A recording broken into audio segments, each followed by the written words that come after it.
Hi, everyone. I'm Zeke Matevosian, Van Nuys, and I was having a thought I want to share with everybody. There's different ways of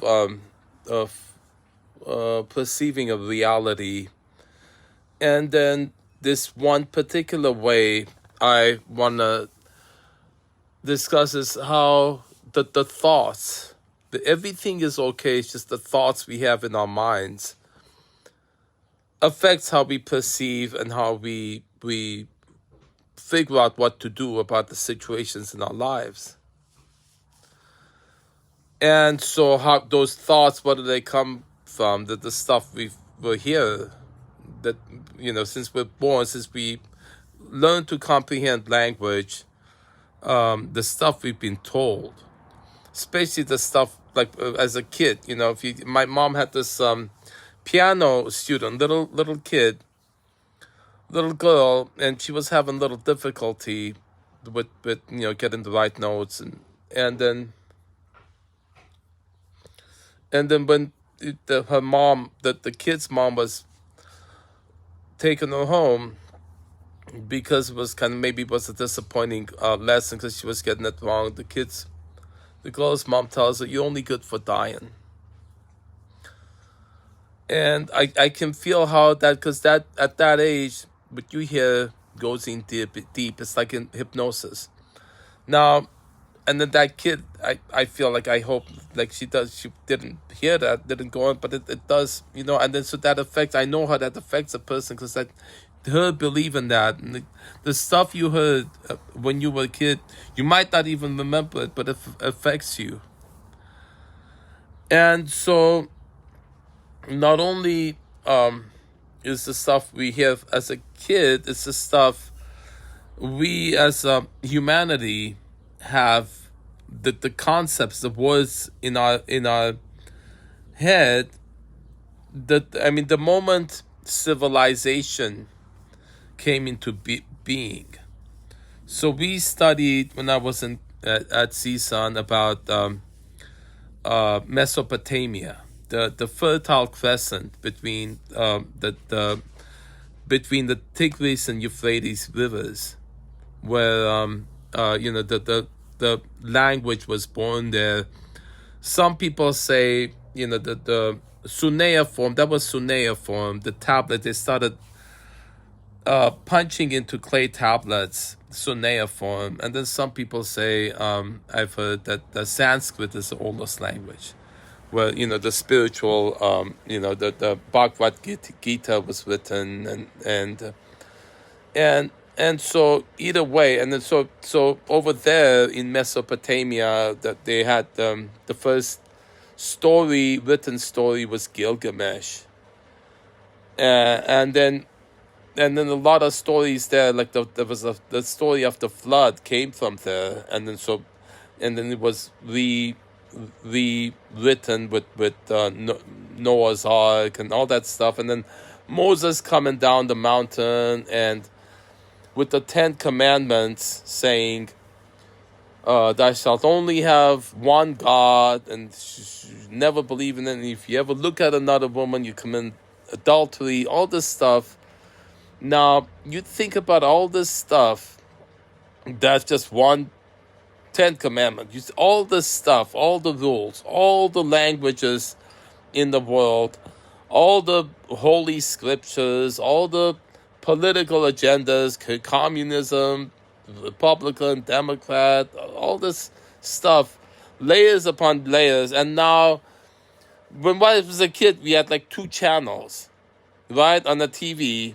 We used to, like at 7, 8 o'clock at night, we'd listen to some movie would come and we'd get it. Now, everybody has something that they rant about. Look at me, So all this crap, all the crap that's going around on the social media, all the conspiracy theories, all the everything, all the weird agendas people have, the weird cults, the weird political ideas going on. So there's people listening to all that crap, and it goes in. Some of it, all these lies, and like 99% of it is like You know the ideas that are there that are not true, and then people listen to that, and then some of it sinks in, they believe it, and so many people believe so many wrong things. And I wanted to talk about the diet when history was beginning. Around 10,000 years ago, they also started farming. Now, what happens with that is you get grains that you're able to make bread, which for millions of years that we were ape-like humans, we never ate bread. It's when farming was invented, we started eating bread, right? And then that our bodies weren't used to that, and then so it affected that. Now think about how when refined sugar, we learned to refine sugar, not that distant long, more recently.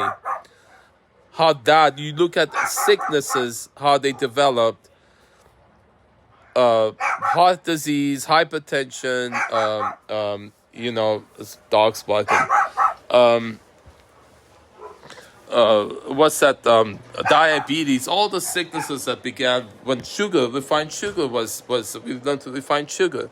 So the diet and then the thoughts that we learned that the ideas that people came up with, layers upon layers throughout history, that went in our brains. And you're exposed to it the moment you start to learn language, right? And then so you're trying to figure out what to do. Your programming sets in, and then a lot of times what people do, you see stuff that people do that's not right. It's people hurting each other instead of helping each other. If you could replace all the ideas in the world, if you kind of reset the brain, the whole, all the ideas that in civilization has gathered throughout history, and replace it with one thing: just be nice to each other, huh? Just be nice to each other. Who's anybody against that? Just be nice to each other.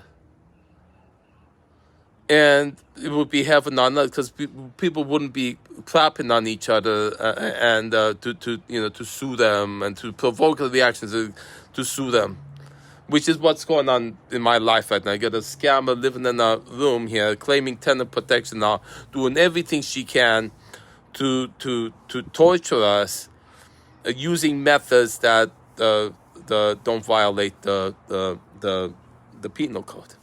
And then to get a reaction that she can document with a phone, and then either blackmail or to sue or to get me arrested. So she can. That's what she wants. One of the options to get the house, to get $50,000 that she asked for. So that this kind of thing comes out of the screwed up thinking that people have because of what's happened in the past, and then. The greed for money creates laws that people have, right, that then are used for doing crime. And the notion is that if it's a law, it's okay. To hurt people using the law, using justice, right? What an upside-down world it is. That the law itself, people go sue each other for wrong reason. And she's using those threats like that constantly to scare us. And then it does happen so much of that is going, so much people get hurt using these horrible methods that the police use, that the police are using these scams. So I'm sorry it went into a tangent into that, but that's what I'm living here. So my original intent of saying this was to talk about that. Yet the thoughts in our head, the thoughts in our mind. That's what it is. And so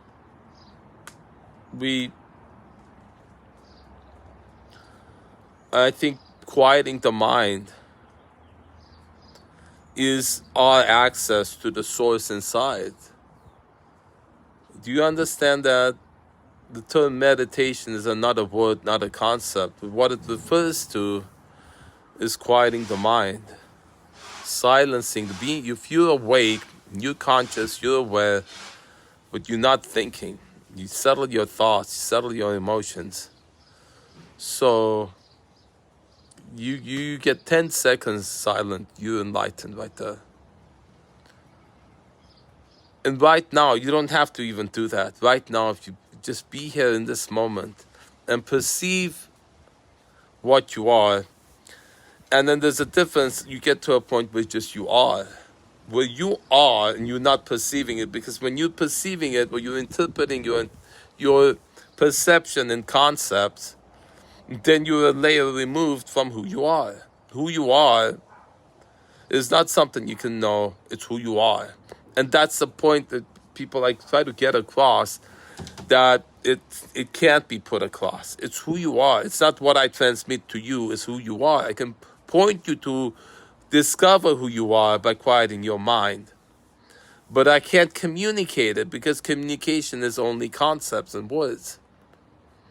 Who you are, at a very core, underneath it all, is not a concept, not a thing. Can't be put into words. I'm always attempting to put into words. I'm getting better at it. Pointing towards it. What it is who we are, who I am, who you are. You can only be it. If you think you know what it is, that ain't it. It's not what you think. What you think isn't what you are. And that's something you discover, find out what that is. And I'm always attempting to communicate that. And people are so lost in these concepts, they don't know anything else than what they're thinking, what they've been told, what life is. I heard Steve Jobs saying that we're told when we come into this world what life is, what role to play in it. And it's all falsehood, what we've been told. What it really is, what you are, what we are, and you can't know what that is. You can only be it.